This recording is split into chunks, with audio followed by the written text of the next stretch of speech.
Ah, Ping. Ping sont mes clubs préférés, ça marche toujours en fait. Aujourd'hui, Ping a l'avantage d'avoir une antériorité et surtout une continuité qui est assez bluffante, puisque on a quand même, au fil du temps, ça fait 10 ans qu'on fait ça, des clubs qui se renouvellent, qui font jamais énormément de vagues, mais si on regarde en détail, on a quelque chose qui vraiment donne vraiment des résultats très réguliers et les gens ne sont jamais déçus. Voilà. Ping, ça marche toujours. Donc cette année, bon, dans la gamme actuelle, nous avons toujours la G410 qui est là depuis déjà un an, elle risque de changer prochainement, mais pareil, si on prend la G5 depuis la G10, tout ça, ça a évolué. Chaque amélioration est à mener au niveau de la sonorité, au niveau des urétanes, au niveau des vibrations, au niveau du contact, au niveau du toucher, de la matière. Toutes ces améliorations se font petit à petit au fil du temps par Ping et sont quand même très efficaces. Rappelez-vous que Ping, c'est quand même l'initiateur à pouvoir faire des clubs sur mesure pour le grand public depuis déjà presque 40 ans, avec le choix des couleurs pour le live et ainsi de suite. Donc aujourd'hui, c'est acquis. G410 marche avec un shaft, alors c'est les shafts spécifiques Ping, mais honnêtement des fois ça sert pas à grand chose d'aller chercher à côté parce que ça marche très bien, c'est bien équilibré, c'est un club qui est très bien pensé.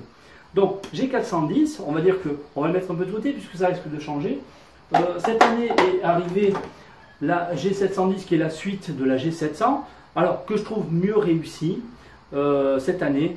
Ils ont fait noir avec un shaft Alta distance en fait qui est un shaft plutôt senior ou en tout cas assez facilite l'angle de lancement naturellement avec ce type de club là. On peut le décliner aussi, moi je l'ai monté plusieurs fois avec un ULT 240 qui est la version d'un shaft pour les femmes et qui marche vraiment très très bien, donc très puissant. Alors on retombe sur ce qu'on retrouve, la grande tendance de fond, corps creux, centre de gravité abaissé, c'est un mini hybride, hein, soyons clairs. On peut très bien aussi se le mettre, pour ceux qui vont avoir un G410, se mettre un fer 4 ou un fer 5 comme ça, pour avoir vraiment une grande vitesse de balle, une balle qui va monter, qui va sortir facilement du club. Donc ça c'est très intéressant. Moi j'avais été bluffé l'année dernière et je trouve ça pareil, en termes de corps creux, mais destiné à des joueurs déjà un peu plus bas d'handicap, entre 0 et 5 d'handicap. Je l'ai vendu déjà à des joueurs, beaucoup de joueurs qui font partie des équipes dans des clubs, ou avec un shaft acier AWT, qui est un club avec un shaft avec un poids variable qui va s'alourdir pour les clubs courts et s'alléger pour les fers longs. Une tête qui s'appelle la I500. Alors je pense qu'elle risque peut-être d'être redesignée un petit peu. J'espère juste qu'ils vont garder le même logique, c'est-à-dire un visuel qui ressemble à une lame avec le confort d'une tête un petit peu avec un game improvement qui permet de lever facilement la balle et d'avoir un bon retour d'information même si on décentre un petit peu tout ça. Toujours dans la gamme de chez Ping, alors la E-Blade, pas destinée à tout le monde, la I210, paradoxalement un peu plus difficile à jouer que la I500.